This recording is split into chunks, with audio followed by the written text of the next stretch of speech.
Doctor Kadire Krishna వ్యాఖ్యలను వక్రీకరిస్తూ విద్వేషాలను రెచ్చగొట్టే కుట్రలను సహించబోమని బహుజన రాష్ట్ర కమిటీ నాయకులు చీకోటి ప్రవీణ్ను హెచ్చరించారు. వెంకటేశ్వర స్వామిపై కదిరే అనుచిత వ్యాఖ్యలు చేశారని చేస్తున్న ప్రచారంలో ఎలాంటి వాస్తవం లేదన్నారు. వెంకటేశ్వర స్వామి సంస్కృతంలోని సుప్రభాతాన్ని తెలుగులో వివరిస్తున్న వీడియోలను మార్ఫింగ్ చేసి వక్రీకరించారని స్పష్టం చేశారు.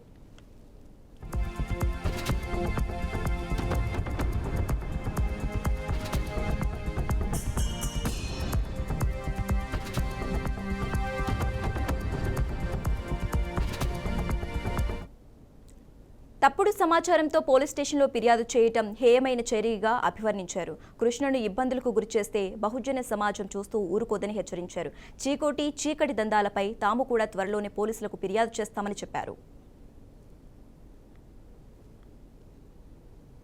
ఈరోజు సోమాజిగూడ ప్రెస్ క్లబ్లో ఈ ప్రెస్ మీట్ పెట్టడానికి కారణం ముఖ్యంగా గత 3-4 రోజుల నుంచోని సోషల్ మీడియాలో ప్రచారమవుతున్న వెంకటేశ్వర సుప్రభాతం మీద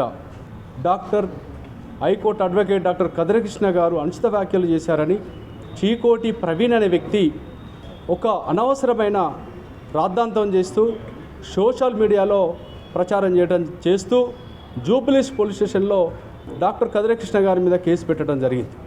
అంశం ఏంది అంటే ఆయన చెప్పిన అంశం ఏంది అంటే వెంకటేశ్వర సుప్రభాతాన్ని డాక్టర్ కదిరే కృష్ణ గారు అవమానించారు, తిరుపతి దేవస్థానం వెంకటేశ్వర అవమానించారని ఆయన కాంట్రవర్సీ చేస్తూ ఉన్నాడు.